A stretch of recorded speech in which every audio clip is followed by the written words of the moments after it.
Now, who else? A wooden boy. Look, Eddie, look. It's amazing.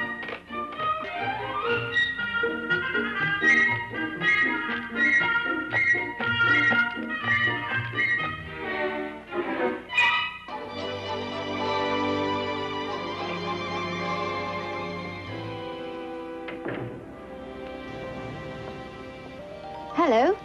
Remember me?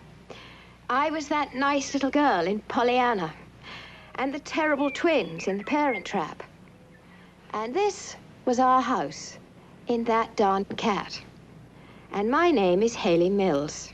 Well, I guess I have matured a little. Well, I'm back at Disney Studios to read for the part of Islandwe in The Black Cauldron. As it turns out, The Black Cauldron is an animated feature. They don't want all 5'4" of me, they just want my voice. I remember when I was 13 years old, Walt Disney taking me by the hand and giving me a guided tour of the whole animation studio. To meet the artists who'd created all those marvelous Disney characters. Live in the magic mirror. Come from a farther space. Hey, look! I made it! I made it! Oh, yes? Look! Now he is there! Someone's head will roll for this. Years!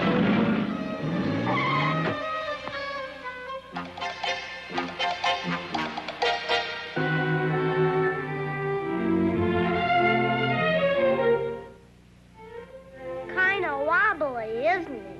Bumper. Well, he is. Aren't you? Now I have the chance to take you behind the scenes, to see how some moving lines on a screen can make us laugh and even cry. Oh, boy. These old wings ain't what they used to be. Big Mama, you better lose a few pounds. Miss Bailey. Yes. Hello, I'm Hayley Mills. What?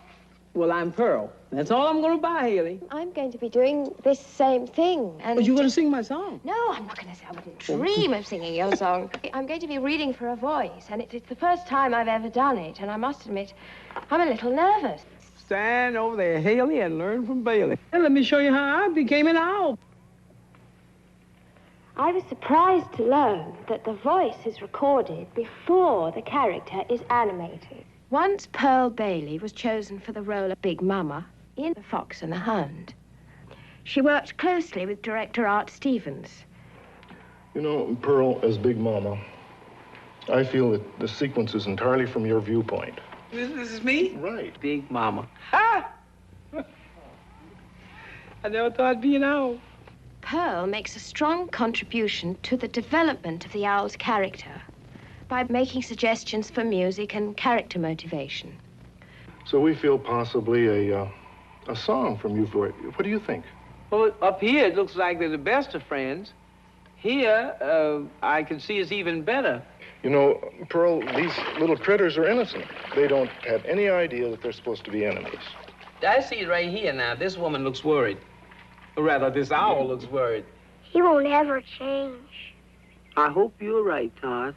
Well, you know, I'm looking at this, and this is a fox and a hound, Art, and fox and hounds don't seem to make it. But I tell you what, I'm going to keep way back in under my feathers that they're going to make it. Roll a take. Speed. AA 505, intro, Pearl.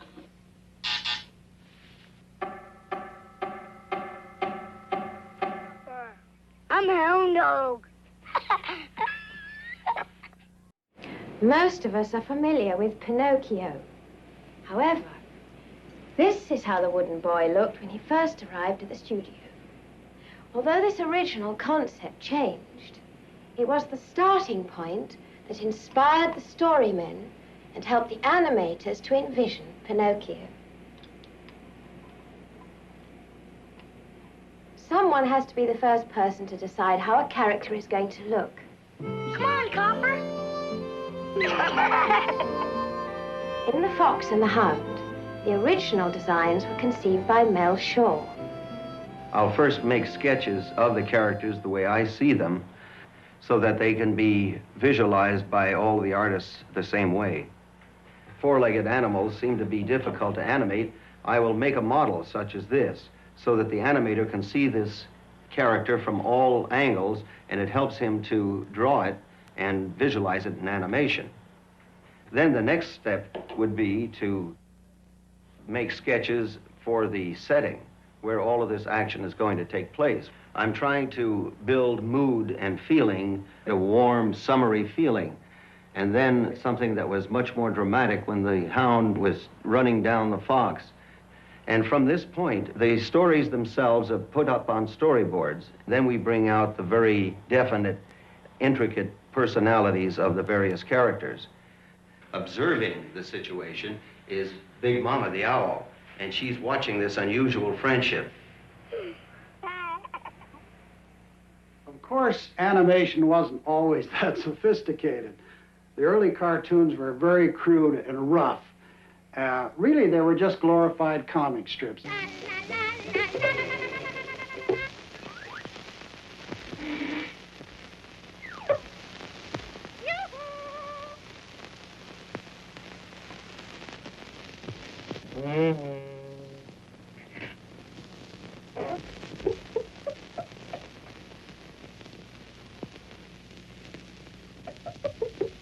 Mickey was done with very simple circles, a circle for the head, a circle for the body, and he was connected with what we call rubber hoses to the legs and arms. And this was called the rubber hose school of animation.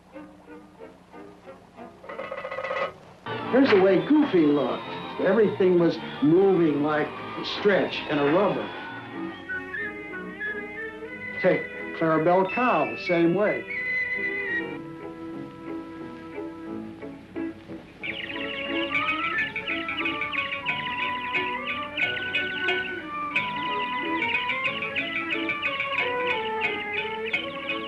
I had to learn a lot about movement. For instance, I learned early that things that move together at the same time, very stiff. But if you move them in a counter movement, it loosens it up. A very pliable squash and stretch. When you did a laugh, for instance, you had to get that counter movement. So when the shoulders went up, your head went down. You go, ha, ha, ha, ha.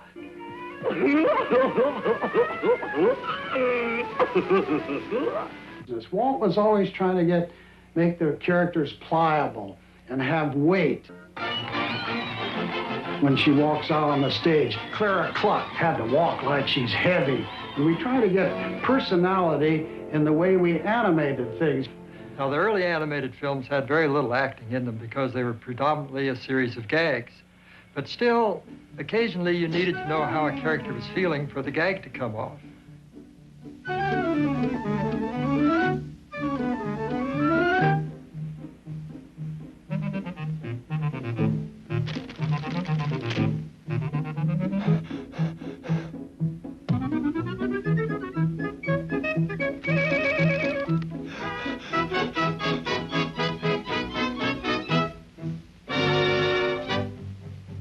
In one of the first Mickeys, when he was angry and frustrated, the animator wanted to show this by having him clench his teeth and do a little gesture of, darn it. Well, he didn't know how to do it very well at that time. This was the best he could do. We were learning very quickly during that period, although it was by trial and error. In 1931, we made the first version of The Ugly Duckling. And there, the acting still was very simple and straightforward. But crude as it was, the audience still felt sorry for the little guy. 7 years later, we made another version of The Ugly Duckling, and by this time, the animators had learned how to make a drawing act.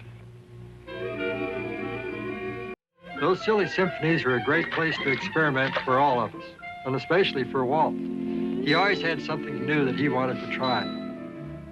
You know, picking the right voice for these characters is awfully important because it pinpoints the specific individual that you're using. Sure does. We can know we want a mean villain in it. But there are all kinds of mean villains. Once you get the voice, suddenly you have a very specific individual. You know, like Pig-Leg Pete. So the little lady can take care of herself, no? Yes! You know, it takes a long time to find the right voice. There are a lot of good actors, but they can't all do what you want.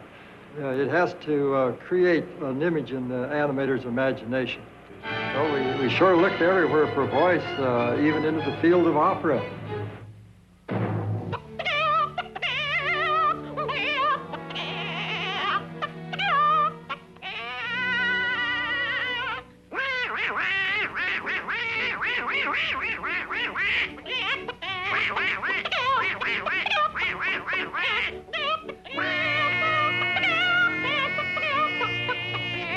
The concept of that cartoon voice changed, though pretty soon. You know, Walt was looking for more believable characters all the time. He wanted characters the audience would feel were sincere. The voices were getting so straight, there was nothing to animate anymore. Like Cookie Carnival. Hello there. What's the matter? Why are you so sad? It's very pleasant voices, sir. Yeah. Good acting. No nice voices, but just no character in them from an animator's standpoint. Nothing for the animator to get a hold of. Now, don't be so downhearted. There's no need to cry. You're going to be the Cookie Queen. You know, when you get the right voice and you animate to it and develop a character, you can't imagine any other voice being with that. It'd be like changing your voice or mine. It makes a different personality out of you. Oh.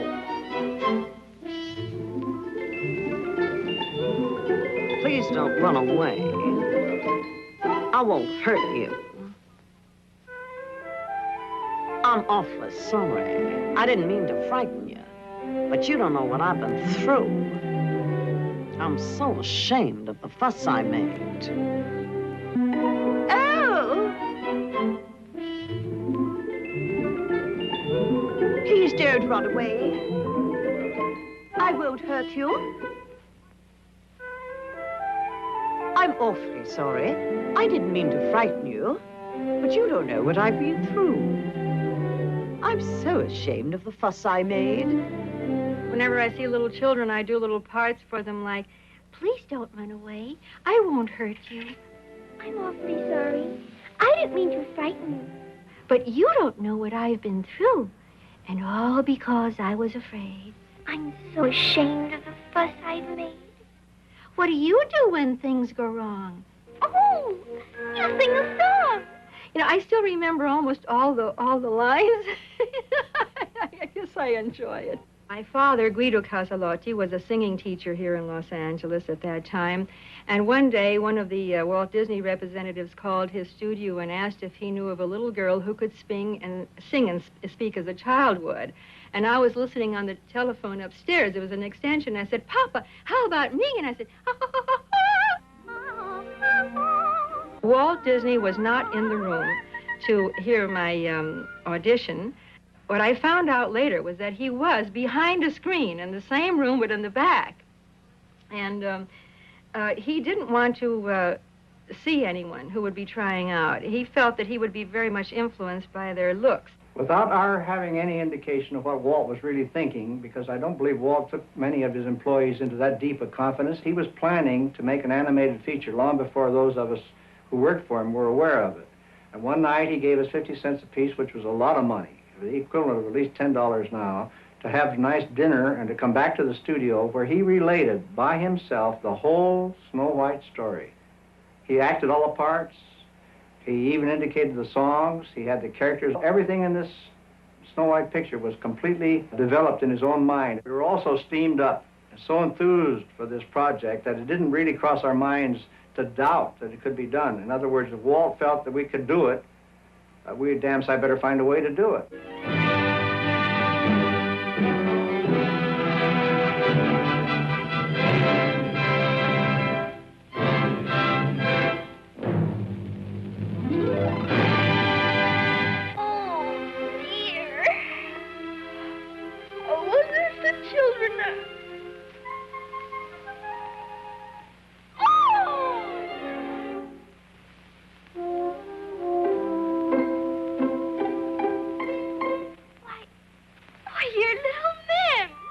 dwarfs' names fit their personalities.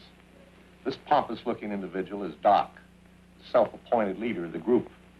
This little fellow is bashful. He's secretly in love with Snow White. This funny face is Sneezy. He has hay fever. Old droopy eyes is called Sleepy. And Happy here with the beaming smile. None of us knew that Walt was upgrading animation. But when Walt got involved, he saw higher possibilities. And he proved it with Snow White. On the features, the straight voices work quite well.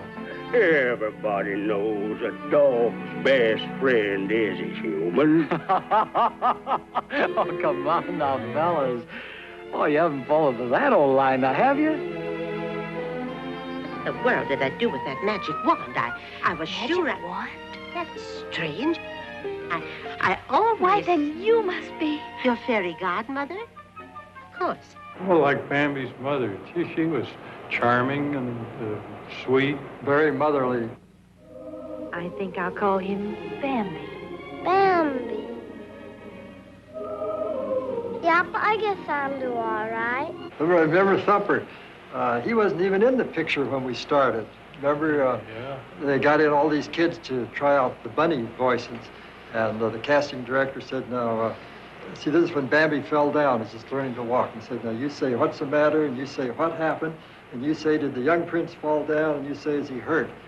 And they tried the thing when Peter Bain was doing this kid here. Did the young prince fall down? What a voice. Get that kid out of here. He can't act. All the animators thought Peter Bain was the best, so the casting director had to run out and find him somewhere. Yeah, we saw the character of the one lop ear like this and little buck teeth. Yeah. What's the matter? What happened? Did the young prince fall down? Is he hurt? No, he's all right. He doesn't walk very good, does he? Thumper? Yes, Mama. What did your father tell you this morning? If you can't say something nice, don't say nothing at all. Now, there was a case of a character that was built entirely by the voice. Yeah, Blue was the same thing. He really didn't have a major part in the picture to begin with, just a little cameo role. Yeah, he was just an ordinary bear going doobity-doo, doobity-doo. Yeah, and then Walt says, why don't you get Phil Harris out and try him for the voice? And he looked the script over and he says, gee, I don't know how to be a bear. Hey, kid, you need help. And old Baloo's gonna learn you to fight like a bear. It was so warm and spontaneous. That's really what we want in an actor when he gives us the voice. We want him to give us the feeling that he's saying those lines for the first time. It isn't something he's rehearsed. Now give me a big bear growl. Scare me. Oh, boy. That's Big Mama. That's right. But what fascinates me is how you animators manage to get such human, lifelike expressions on animals, birds. Well, we usually go back to our own faces for inspiration. We can use these mirrors to get a wide range of expressions. For Big Mama, I used this one. So you mean you sit beside a mirror all day, making faces at yourself in a mirror? That's right. In fact, hold that one.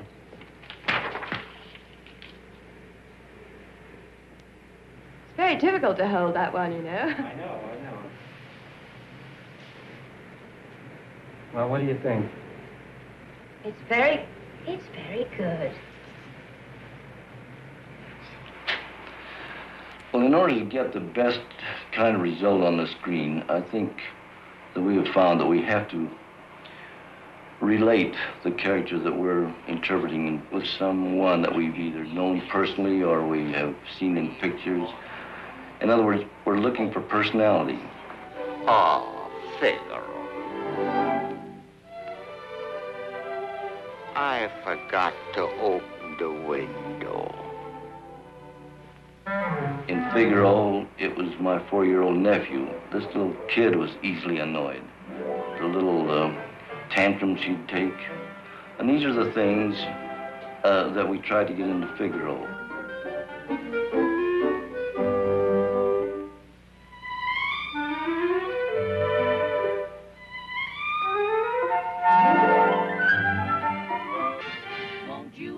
Bill, too, he was another example of drawing a personality from a youngster, and yet here we had an inanimate character.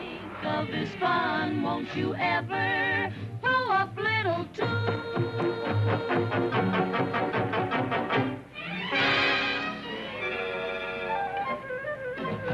He was a little kid, but he was inanimate, and yet he had all the life in the world. You won't believe this, dearie. In working out the character of Peg in Lady and the Tramp, I knew I had to have a little gal that was had been around. Yeah, I'm way ahead of you. I wondered what I could do with her, with my limited knowledge of what that kind of a lady should be. He's a tramp. He's a scoundrel. I finally decided that I would follow the patterns that were given to me by the gal who wrote the song and who sang it for the picture. And I told Peggy one time, Peggy Lee, I told her that I was constantly watching her walk away from me to see how much her rear section moved back and forth. And I used this in my working out of Peg. She became a real little flirt. What a dog. The thing is, with using live action for reference, you can't let it take over, and it can serve a very, very important part of animation. An example of this would be 101 Dalmatians. Peter, darling. How are you? Miserable, darling, as usual. Perfectly wretched. I had a marvelous actress by the name of Mary Wicks, who did a pantomime performance for me. She did things that I would not have been able to have invented, and this was funny walks, curious ways of moving. However, there were scenes where, well, I looked at the live action that we had and then decided, just forget it, now you give a performance. Now listen, you idiots. Yet you always had this as a thing to fall back on, something to look at, something, again, to have had an experience with. And this is what animation is all about anyway, is somehow, out of your own experience, you say, this is the way this character should behave, this is the way they should do something. See you in 3 weeks. Cheerio. Cheerio, darling. The outside experiences of an animator, perhaps before he ever came to the studio, reflect an awful lot on how you perform, how you act, how you see. Fred Moore, one of the early animators, was a very young man all of his life. He was like the characters that he drew. He developed Mickey into a character who was able to act and act as a human being. But at this time, he was becoming more and more a little boy in this abstract clothing of Mickey Mouse. So long. I'll be seeing you. I hope. Bill Teitler was the complete opposite of, say, Freddie Moore. He brought the volatile acting of a man who had been around the world and so on and had this worldliness of how things behaved. Bill did things of enormous scale. This masterful Devil in Night on Bald Mountain, and I consider one of the masterpieces of animators' draftsmanship and performance. Most of we animators get awfully involved with our characters, and I think Bill Teitler got involved about as much as anybody I ever knew. I always remember him way back on Pinocchio when he had the character Stromboli, a very volatile Italian, and he would act out, trying to sell himself on the way of doing a scene. You know, he'd act out the scene to a fellow animator, and he'd advance on them with all these gestures and everything, and this guy would be backing up, you know, until there was nowhere to go. I'll get involved the same way, but you know, in different ways. You know, like with Madame Medusa, you become Madame Medusa sometimes, and you act out, not for other people, but I'd act it out for myself, you know, and I'd go through what she's going to do, and when she very tenderly kisses this alligator. Snoops, you don't have a way with children. You must gain their confidence, make them like you. Yeah? How do you do that? You force them to like you, idiot! I feel that I could animate anything in the world. See that I'm not limited by my size or my weight or my sex or anything. I can do anything. You know, there's nothing I couldn't do if I had a good piece of material. The Prince in Sleeping Beauty was about the most uninteresting and almost to the point of calling it odious task I've ever faced. This Prince was really a nothing. Now, Peter Pan, I didn't really enjoy him too much, but he was interesting from his weightless characteristic until I got that all figured out. Then he just became a chore, like almost as bad as the Prince. Oh, well, Medusa was a very, very rich and wonderful character to work on and a challenge. One thing we don't have in animation is spontaneity. It's kind of a very objective, almost cold-blooded approach to it, even though I am involved with the character and feel the personality a great deal, I still have to plan. High tide or not, that little brat is going to find me that diamond tomorrow, or she had to do physical, jerky things through that line. So I had to find things for her to do. I dreamed up this idea of taking her eyelashes off. Your result on the screen has to feel natural and feel like it's exactly in the mood that you're supposed to be in, and it should feel spontaneous. And if it doesn't, it's no good, you know. Of course you have, but we must try harder, mustn't we? For most of my animation career, I was lucky enough to work on so-called personality characters, developing, like Jiminy Cricket. Cricket's the name. Jiminy Cricket. And the Cat and the Mice and Cinderella. You know, we did other things besides personality animation. We indulged in a little abstract animation every once in a while.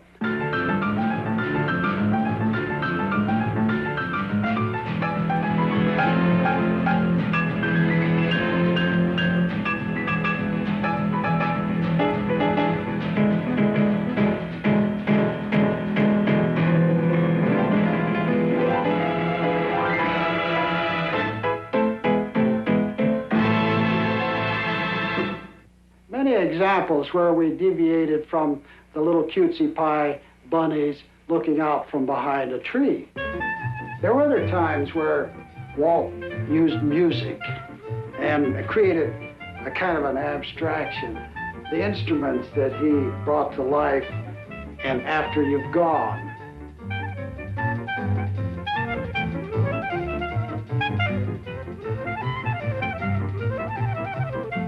And the use of the soundtrack in The Three Caballeros, which is purely abstraction. We merely took the soundtrack and kind of animated to it. And this wasn't a real personality character. This was something quite different and very pleasing. It might look at times like an Indian rug, but it even got laughs.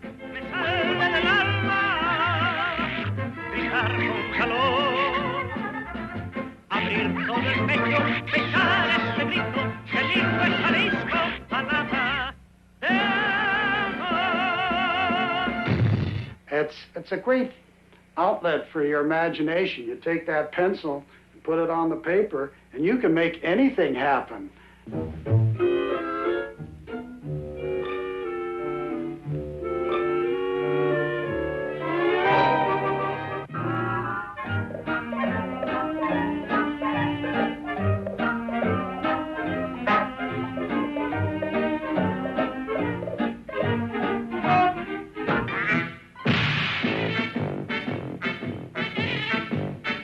course, the big shocker came with Dumbo, early 1940, 39, with that famous pink elephants on parade. And here was a wonderful, imaginative, surrealistic imagery of a nightmare. Look out, pink elephants on parade. I know many times I've been called an iconoclast. Ward has to do things differently. Really, when I analyze it, that was my way of working. Sometimes I had to do it because of sheer boredom. When you animate, it takes so long to do things, and you do things the same way many times, and I kept saying, what's a new approach to this problem? And it had its drawbacks. I made a lot of mistakes, but I made a lot of innovations, don't forget that. To me, it was a rewarding experience because I got to use my imagination more than I had ever been allowed to use it before. There was always a rivalry, always a competition. But the genius of Wald in respect to this was the fact that he kept all of these varied personalities working together without killing one another. Here we are in Walt Disney's attic, where all your favorite Disney personalities live.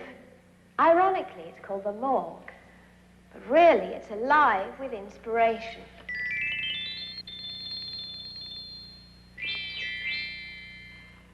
Whenever an animator has a problem developing a character, can't decide on facial expression or a bit of action, you can come here and see how another animator solved a similar problem in the past. When it came to working on the bear fight and the fox and the hound, I needed some reference on how to approach the dog attacking the bear and the fox attacking the bear. And so I went down to the morgue and checked out a Woolly Reitherman scene from Lady and the Tramp. Woolly Reitherman was an expert in fast drama action, and this is really what I needed to incorporate into my bear scene in Fox and the Hound. There was that moment of snarling quiet where the two adversaries were tensing, and you hopefully didn't quite know what was going to happen. And then came the attack, and you always let the bad guys attack first. That gives you a contrast from tension back to action. In a fight, if you drag it out too long, it loses its impact, and the timing is very important.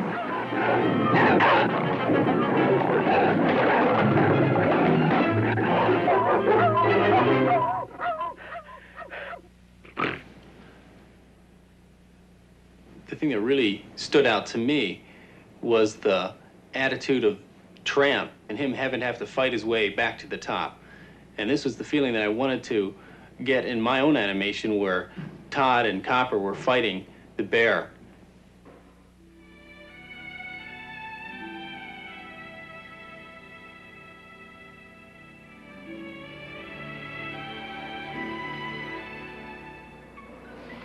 The Fox and the Hound will require over 200,000 individual drawings.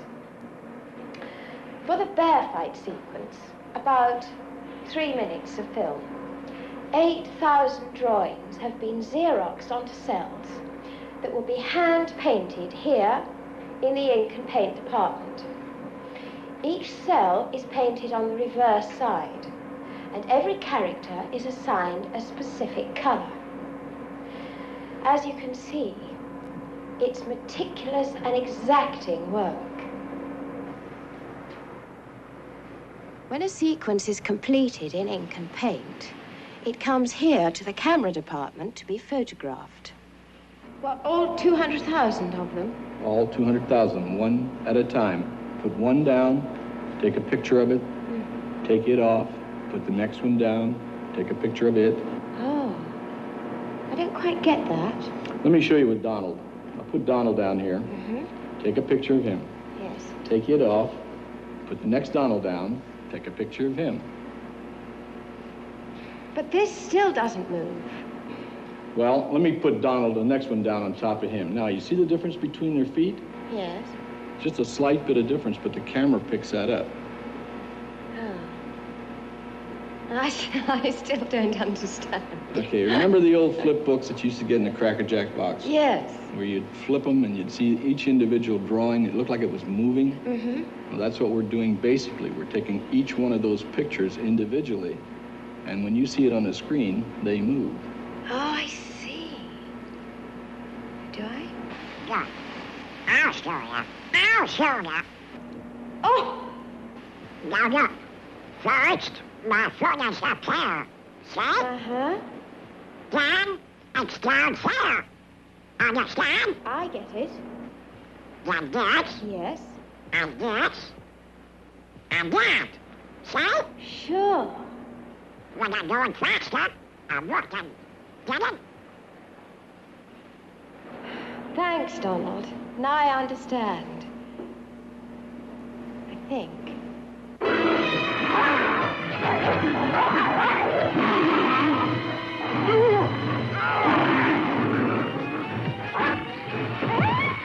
We still have one more very important step before we're finished. It's called dubbing. This is the process used to add music and sound effects to the picture. Well, here's your basic bear fight. It's 50% music, 50% effects. It plays well enough the way it is, but there are different ways to go. You know, one approach would be to let the dog growls and the bear growls kind of carry the action there. And, you know, try playing the music down just a little bit. Why can't we play it two ways and then see where we really want to go with it? Yeah, fine. Okay, we'll do it once with mainly effects, and then we'll go back and we'll do it once mainly with music, and just put the effects in where you actually see something large and commanding on camera. Okay. We'll give it to you that way. We'll back it up and do it again. All right, good. While the studio is completing production on The Fox and the Hound, teams of artists are developing the next project, The Black Cauldron. Before starting the animation for The Black Cauldron, layout artist Don Griffith has to decide how the characters will move within a scene.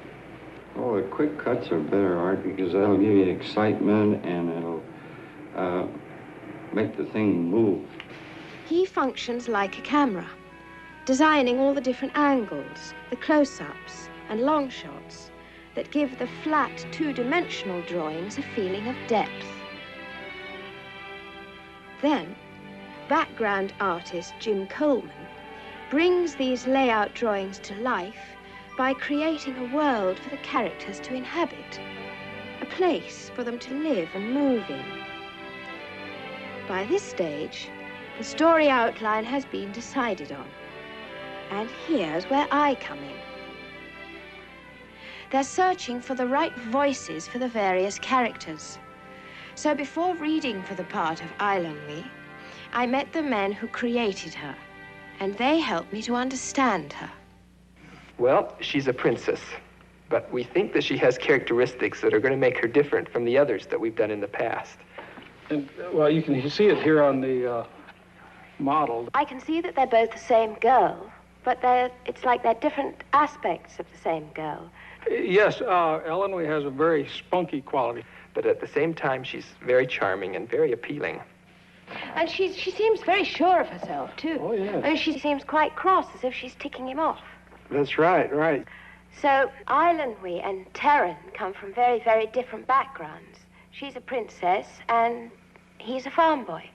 He's an assistant pig keeper to this little character right here, little Henwin. Oh, he's absolutely enchanting. Now, who does he remind me of? Me. That's good, because she's a girl. That wasn't the role we had in mind. Animation is a continuing process. The young artists of today can draw from the wealth of past experience and bring their own contributions to new projects, like The Black Cauldron. Although Walt Disney didn't invent animation, he and his artists elevated it to a level unparalleled in the world of film. Today, dedicated young artists ensure that the rich legacy that he left will continue to enchant and entertain us. I'll never forget that tour Walt took me on 21 years ago, and the twinkle in his eye when he told me that the only limit to animation is your imagination.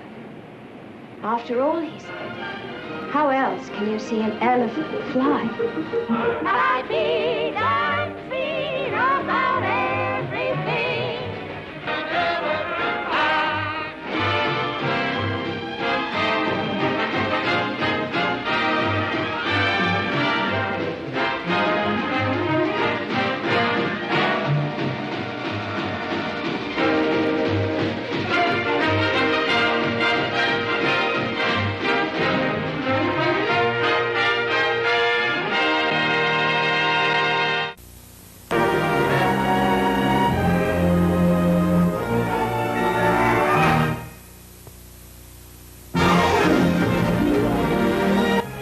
Now stay tuned for Chips. A speed demon is on the loose and Ponch and John must shut him down. Then 1,000 people are trapped on a speeding train headed for a bridge about to collapse. Sophia Loren, Richard Harris, and Burt Lancaster star in the Cassandra Crossing tonight. Tomorrow night it's Little House, then live from Studio 8H, 100 Years of America's Popular Music. Tomorrow.